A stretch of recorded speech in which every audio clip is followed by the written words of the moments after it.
안녕하세요. 서디고 1학년 학생들. 자, 오늘은 11월 15일부터 11월 17일까지 이루어지는 온라인 수업 시간의 첫 번째 수업 시간입니다.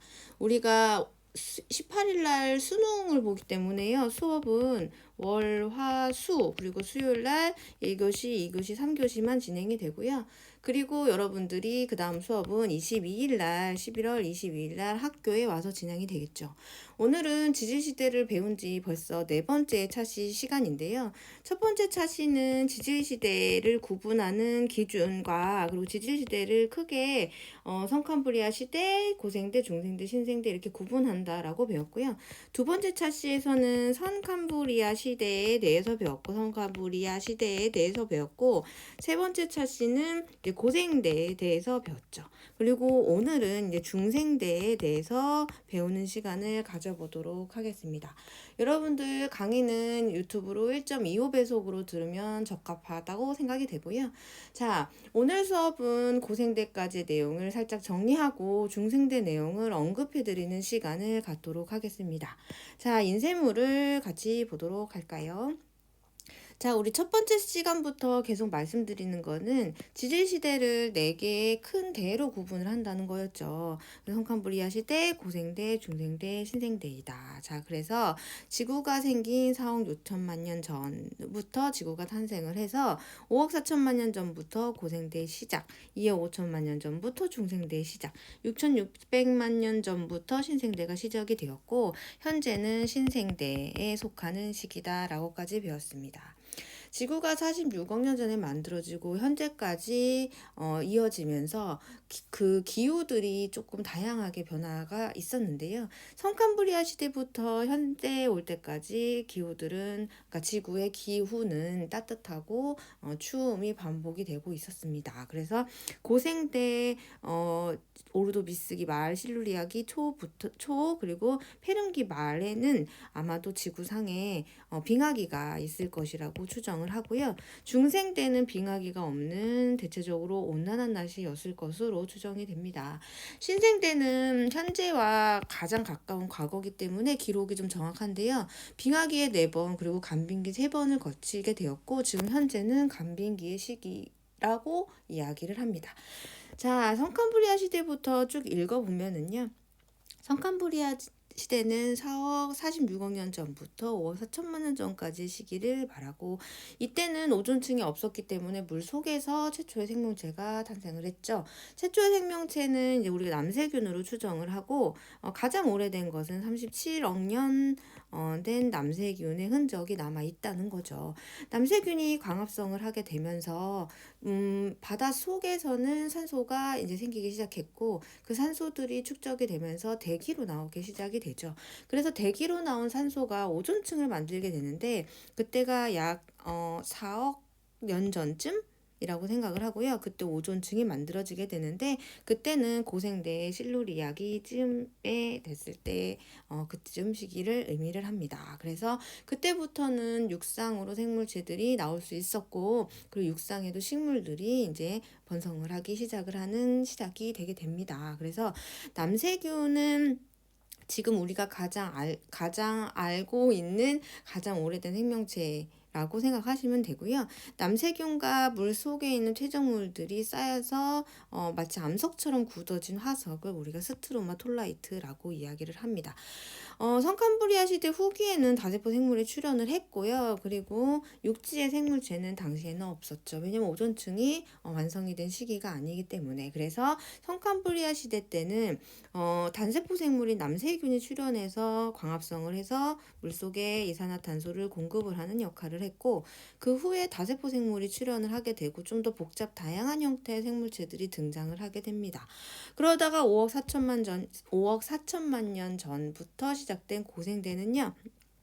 물고기의 형태를 가지는 생명체 그리고 우리 지난번에 말씀드린 대로 조개와 같은 형태를 가지고 있었던 완종류 그리고 그 물속의 갑각류 절지동물의 한 종류인 삼엽충들이 번성을 하는 시기가 됩니다. 그리고 방추충이라는 애들도 많이 살았고요.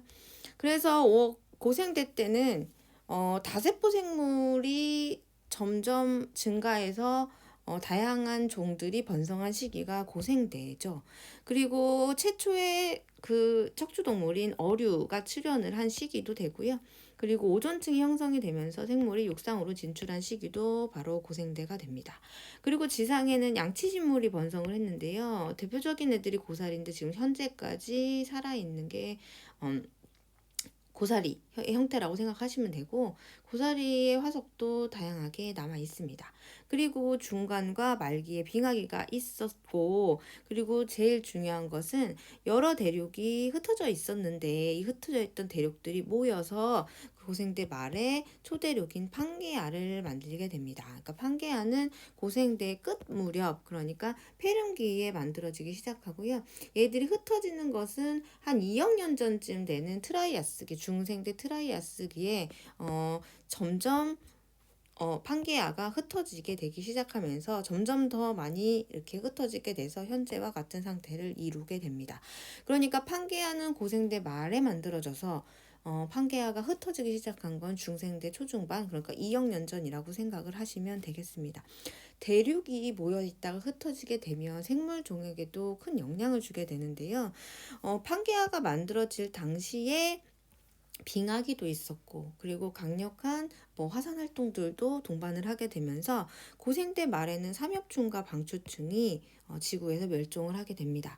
지난번 우리 수업 시간에 올려드린 영상 중에 삼엽충이 멸종이 된 그 스토리에 대한 동영상, 유튜브 동영상을 하나 올려드렸는데요.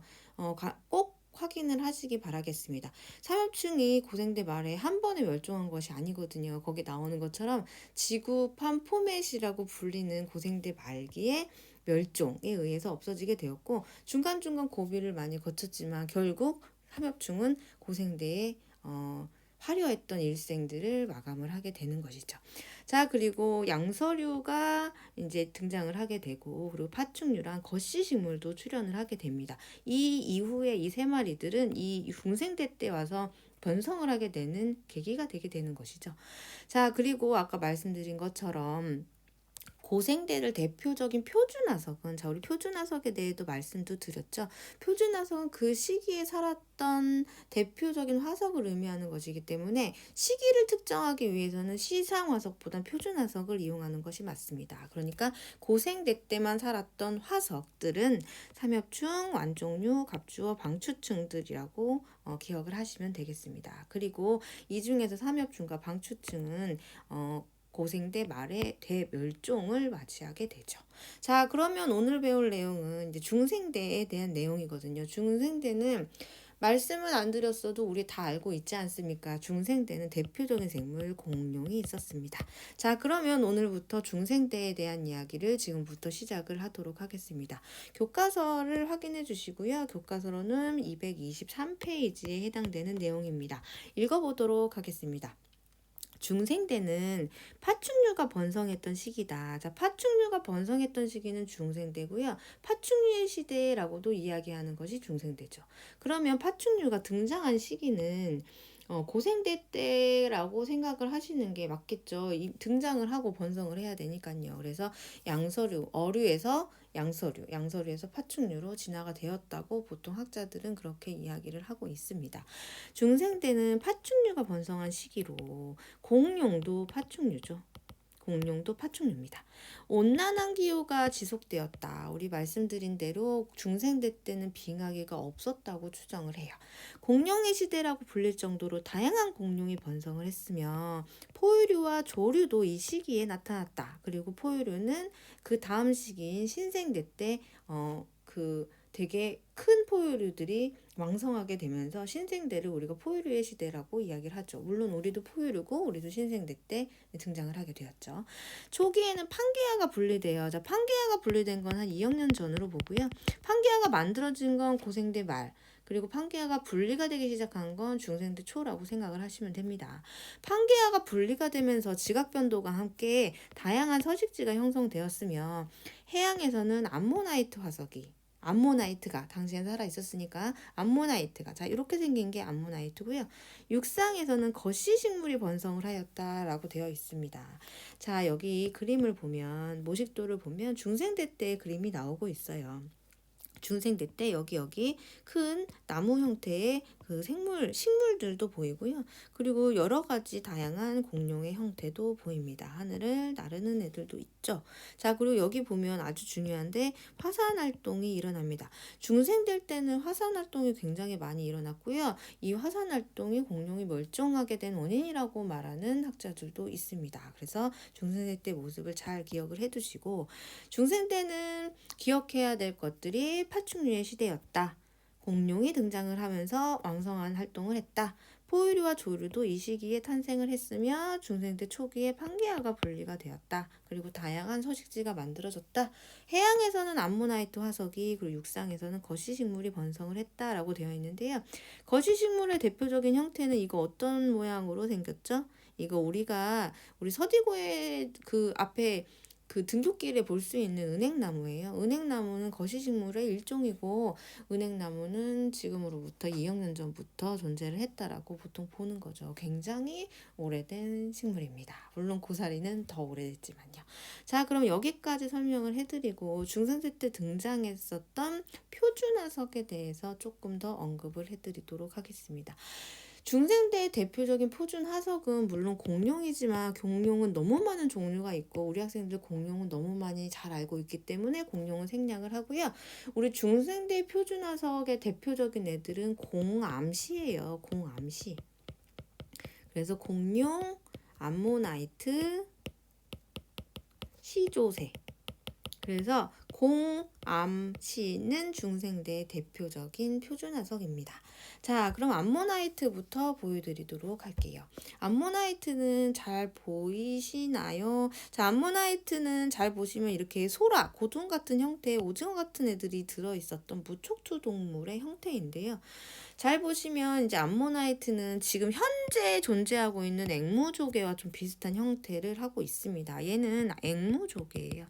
자, 암모나이트는 여기 나오는 그대로 이제 설명을 해드리면, 고생대 실루리아기부터 출현을 했다라고 추정을 하는 것이고, 중생대 때 엄청나게 번성을 했다가 공룡류와 함께 멸종한 애들이다. 그리고 암모나이트는 바다 속에서 서식했던 연체동물에 속하는 애들이에요. 그 이름은 암몬족의, 그러니까 암몬신에서 유래가 되었다고 하는데, 숫양의 머리를 하고 있었기 때문에 암모나이트라고 표현을 했다라고 합니다. 그래서 중생대 중에서 주라기에 번성했던 연체동물이며, 중생대 주라기는 기억이 나시나요? 중생대를 세 가지의 기로 나누잖아요. 트라이아스기, 주라기, 백악기 이렇게 했는데, 주라기 때 완전히 번성했던 생물, 바다에서 살았던 연체동물을 우리가 암모나이트라고 부릅니다. 여기 암모나이트 형태는 굉장히 다양하고요. 이렇게 꼬여있는 애들도 있고, 여기 이렇게 되어 있는 애들도 있네요. 그래서 암모나이트를 보면 크기가 굉장히 다양했던 것으로 추정이 되잖아요. 되게 조그만 애부터 큰 애까지 굉장히 다양한데, 요거는 이제 손바닥에 올라올 정도로의 작은 사이즈고, 여기 보면 사람에 비하면 어느 정도로 규모가 큰 암모나이트인지 대충 예상이 되죠. 그래서 암모나이트는 좀 흔한 화석들 중에 하나예요. 왜냐하면 중생대 바다에서 엄청나게 서식을 했기 때문이죠. 여기 이런 형태는 암모나이트를 반 잘라놓은 형태라고 보시면 되겠네요. 자, 그러고 다음 사진을 볼까요? 여기 보시면 암모나이트가 2cm짜리도 있고 손바닥보다 큰 애들도 있네요. 여기는 반으로 잘라놓은 형태고요. 500원짜리 동전만한 크기의 암모나이트도 있었다고 보네요. 암모나이트의 종류는 보시는 것처럼 굉장히 다양한 형태를 가지고 있고, 암모나이트가 중생대 때 만들어져서 번성을 한 시기 동안도 진화를 계속 해왔잖아요. 그래서 암모나이트 안에 뭐 이런 주름 같은 것을 보고 진화를 흔적을 찾는 과학자들도 있습니다. 자, 여기 보면 사람만큼 큰 암모나이트도 보이죠. 암모나이트 화석은 저도 가지고 있거든요. 여러분 학교에 오시면 제가 암모나이트 화석을 보여드리도록 하겠습니다. 암모나이트 화석은 우리나라에서는 없었어요. 왜냐면 암모나이트는 바다에 살았던 생물인데, 중생대 때 우리나라에는 바다가 없었습니다. 우리랑 일본 뭐 이런 데가 다 육지 상태로 되어 있었기 때문에 우리나라 암모나이트는 없었죠. 뭐 대학 다닐 때 교수님이 뭐 그런 이야기를 한 적이 있었습니다. 뭐 암모나이트 화석을 가져오면 뭐 에이프를 주겠다 뭐 이런 이야기였는데 우리나라에서 암모나이트를 구해와라라는 이야기죠. 우리나라에서는 암모나이트 화석이 없었기 때문에 어쨌든 뭐 그런 뭐 장난스러운 말도 하기도 했는데 어쨌든 암모나이트는 중생대 때 살았던 대표적인 화석입니다. 자, 다음 볼까요? 시조새인데요. 시조새는 보면 크기는 크지 않았어요. 여기 보면 40에서 50cm 정도라고 되어 있는데 서대문 자연사박물관에서 저도 시조새 화석을 봤거든요. 무슨 모조품이겠죠. 그런데 그 화석 자체를 우리가 눈으로 보면 어떻게 생겼냐면 뭐 이런 식으로 생겼어요. 그러니까 치킨 먹고 그 뼈다귀 뱉어놓은 것처럼 생긴 그런 형태인데 어쨌든 시조새도 어 중생대 때 대표적인 표준화석 중에 하나죠. 시조새가 왜 중요하냐면요. 조류의 조상격이라는 거죠. 그리고 시조새는 파충류와 조류의 중간 형태. 그러니까 파충류에서 조류로 넘어가는 중간 형태라고 학자들이 많이들 이야기를 합니다. 여기 읽어보시면 시조새는 조상새라고도 부르고 조류의 화석으로 가장 오래된 것이다. 그리고 새의 깃털을 가지고 있던 공룡과 그리고 새의 중간화석에 해당되는 동물이다. 그래서 시조새의 골격은 공룡과 새의 중간 단계에 해당되는 점에서 새의 기원을 설명해주는 중요한 역할을 하고 있다. 그래서 뭐 공룡의 후예를 찾아라. 뭐 지금 현재는 공룡이 없지만 공룡의 후손은 바로 조류라고 말하는 사람들도 있죠. 시조새는 40에서 50cm 정도의 크기이며 40에서 50 정도면 뭐 큰 닭만한 거 아니겠어요? 머리가 작고 눈이 크다. 여기 보시면 머리는 조그맣고 세대가리죠. 눈은 좀 부리부리한 형태. 그리고 부리에는 날카로운 이가 나와 있고 여기 보시면 이가 보이죠. 그리고 앞다리는 날개로 변했다라고 쭉 되어 있습니다. 그렇지만 시조새가 조류랑 다른 점은요. 자유롭게 날지 못했다라고 얘기를 해요. 뭐 가슴 근육이 발달하지 않아서 그렇다는 이야기도 있고요. 어쨌든 새처럼 자유롭게 날 수는 없었지만 글라이더처럼 뭐 휘잉하고 활주는 할 수 있었던 것으로 보인다라고 되어 있고 얘들이 진화가 돼서 하늘을 훨훨 날 수 있는 조류로 진화가 되었겠죠. 자, 어쨌든 파충류의 형태도 가지고 있고 조류의 형태도 가지고 있는 그 중간형이 파충류가 진화한 최초의 모습이라고 얘기하는 사람들도 있습니다. 여기 얘들의 그림을 보면 다 모식도겠죠. 뭐 지금에 보면 새하고도 크게 다른 것이 없는 무방한 형태다라고 되어 있는데 여기 이제 발 같은 데나 이런 데 보면 파충류의 형태를 조금씩 가지고 있는 그런 얼굴 보세요. 징그럽지 않습니까? 여기 파충류의 형태를 되었다가 여기 보시면 이제 은행나무도 있잖아요. 이런 것으로 보아 중생대 때 살았던 애를 이제 잘 나타냈다라고 볼 수 있겠죠. 시조새 화석은 이런 형태로 발견이 되는데요. 딱 보면 뭐 다 비슷하게 생겼잖아요. 여기. 그래서 여기 무슨 만화책에 뭐 이렇게 나왔다고 되어 있어요. 뭐 시조새는 작은 머리를 가지고 있고 부리에 날카로운 이빨이 있었으며 날개에는 3개의 뭐 발톱이 있었다. 뭐 이렇게 되어 있네요. 그리고 날개 근육이 발달하지 않아서 날개짓을 할 수 없었다. 그래서 시조새를 무늬만 새일 뿐 도마뱀 같은 파충류에 가깝다고 보는 학자들도 있다. 어쨌든 새와 파충류의 중간 형태다라고 생각하면 크게 무방할 거라고 생각이 듭니다.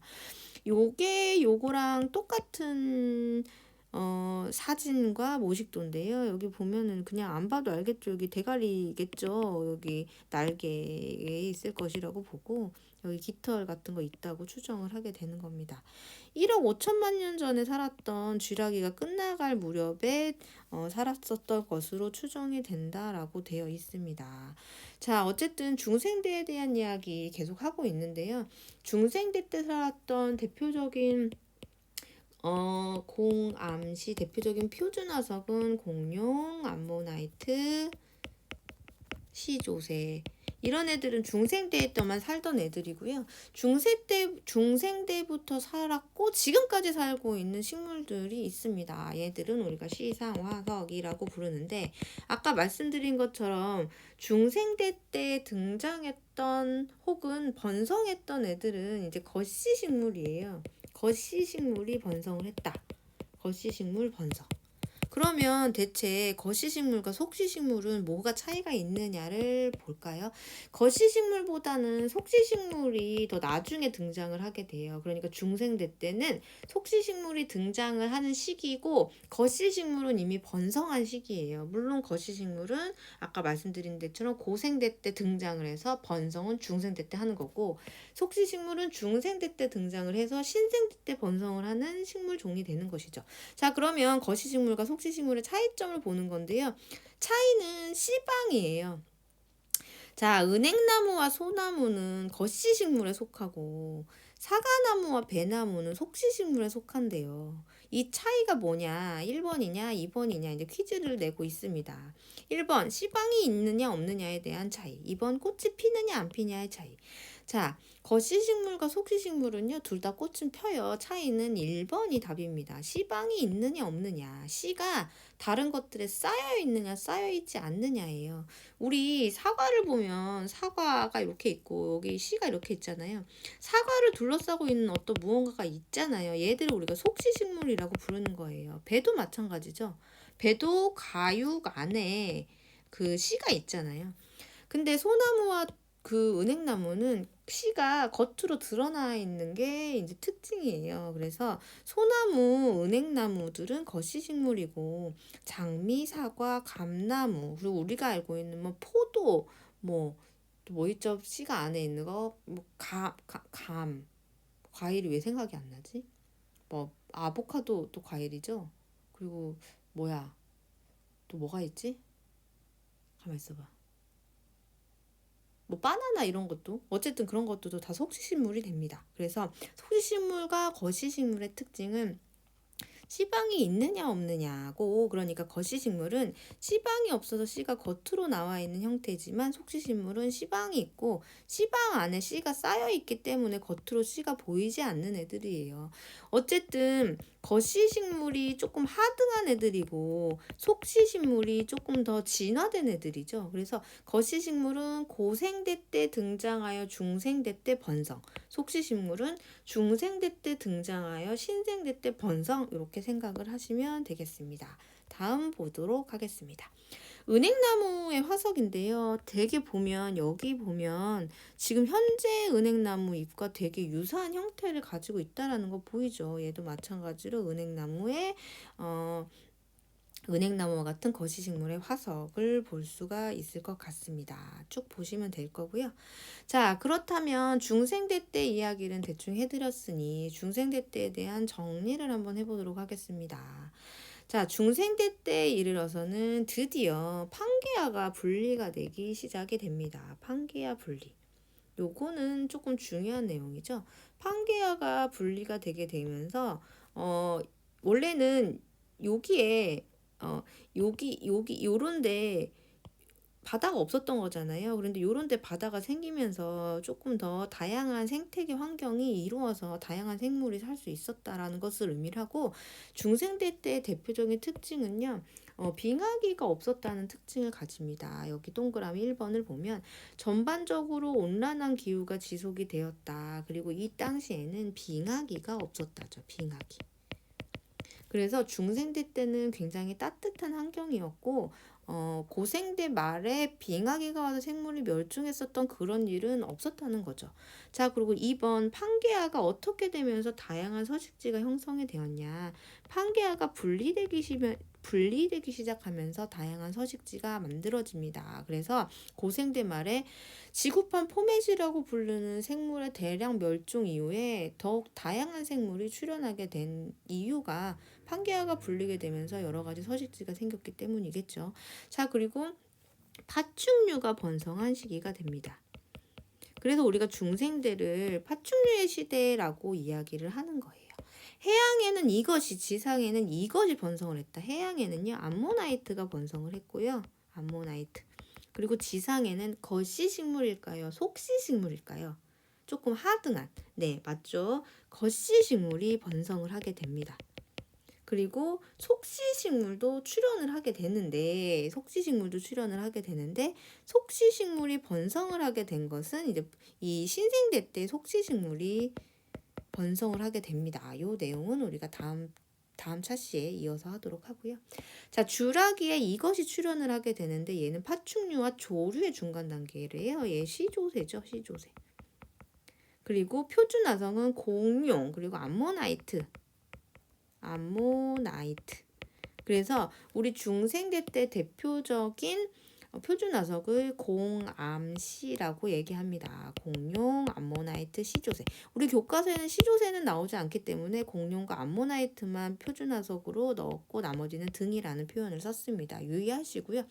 중생대 때는 속시식물, 소형 포유류, 조류가 출현을 했고 얘들은 당연하게 신생대 때 번성을 하게 되죠. 그리고 말기에는 공룡과 암모나이트, 중생대를 주름 잡았던 생물들의 대멸종이 시작되는 시기가 중생대 말이 되겠습니다. 그 원인들은 다양하게 여러 종류가 있는데요. 그 여러 종류는 유튜브 화면으로 일단 보시고 다음 주에 자세하게 설명을 해드리도록 하겠습니다. 자, 그럼 지금까지 설명해드린 것과 신생대만 우리가 남았기 때문에 신생대 내용도 살짝 언급을 해드리면 과정은 이래요. 성캄브리아 시대 때는 생물이라고 크게 부를 만한 좀 복잡한 생물들은 존재하지 않았죠. 기껏해야 다세포 생물이 전부였고 그 다세포 생물도 성캄브리아 시대 말에 출현을 하게 됩니다. 자, 고생대 때는 무척주 생물이 엄청나게 등장을 하게 되고요. 그리고 어류의 시대 또 고생되죠. 그리고 양서류가 등장을 하게 된 것도 고생됩니다. 파충류의 시대가 도래한 건 중생대고요. 그 다음에 이제 포유류는 이제 신생대 때 중생대 말에 등장을 해서 신생대 때 번성을 이루게 됩니다. 식물로 따져보자면 고생대 때는 이제 그 양치식물이 번성을 했고요. 중생대 때는 거치식물이 번성을 합니다. 신생대 때는 속시식물이 번성을 하게 되는데요. 속시식물. 양치식물에서 거치식물, 거치식물에서 속시식물로 이어질수록 조금 더 진화된 형태, 그러니까 좀 더 발전된 형태라고 보시면 될 것 같습니다. 자, 제가 동물의 숲을 하다 보니까 이제 실러캔스라는 물고기가 나오거든요. 형태는 이렇게 생겼는데 실러캔스는 찾아보니까 이렇게 나와 있어요. 실러캔스는 뭐 살아있는 화석이라고도 부르는데 고생대 대봉기 후기인 3억 7,500만 년 전에 나타났다가 중생대 백악기 후기인 8천만 년 전에 멸종되었다고 알려져 있는데 얘네들이 사람이 살았던 시기 1900년대에 이르러서 발견이 됩니다. 여기 보니까 1938년에 12월 남아프리카 해안에서 산채로 구문에 걸려 있다라고 되어 있고요. 14년이 지나서 두 번째 실러캐스가 발견되어 있다라고 되어 있고 지금 현재도 남아프리카 지방에 살고 있는 것으로 되어 있습니다. 그래서 크기는 엄청나게 크대요. 2m에 100kg까지 된다고 얘기를 하는데 어쨌든 실러캔스는 나무위키에도 찾아보니까 여기 실제로 살아있는 게 있죠. 그래서 실러캔스는 살아있는 화석이다 라고도 부르고 어쨌든 실러캔스는 우리가 배우고 있었던 지난 차시에 배웠던 고생대 때 등장을 해서 중생대 때 멸종을 했던 굉장히 오래된 고인물이죠. 그래서 그렇지만 현재도 실러캔스가 있고 얘네들을 보호하기 위해서 실러캔스 보호 운동을 진행을 하고 있다라고 쭉 되어 있어. 어쨌든 실러캔스는 뭐 적어도 4억 년 동안은 계속 살아 있었다는 것이죠. 동물의 숲을 보게 되면 실러캔스가 나오게 되는데요. 실러캔스는 비 오는 날에만 잡을 수가 있어요. 자, 실러캔스 잡는 영상 한번 보시고 다음 내용 이어가 보도록 하겠습니다. 왜 안 나와? 왜 안 나올까요? 잠시만요. 나와라. 끊겼어. 잠깐만요. 동물의 숲. 실러캔스. 이건 것 같은데. 실러캔스. 요건가요? 여기. 뭐야. 비 오는 날. 이날 비 오는 날 실러캔스를 잡았네. 왜 그게 안 나오죠? 이 엄선에서 찾은 건데 여기 있는 것 같습니다. 한번 볼까요? 실러캔스. 자, 요건가 봐요.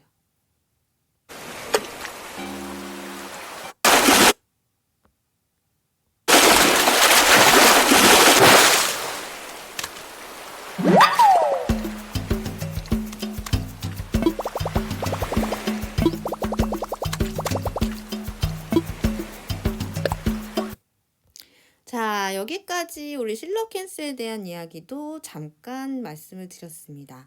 자, 그래서 지금까지 우리가 배운 내용을 전부 종합을 해보면 46억 년 전에 지구가 만들어져서 그리고 성캄브리아 시대, 고생대, 중생대 죄송합니다. 성캄브리아 고생대 중생대까지 이어지는 동안 환경과 생물이 어떻게 변했느냐에 대한 이야기 말씀드렸고요.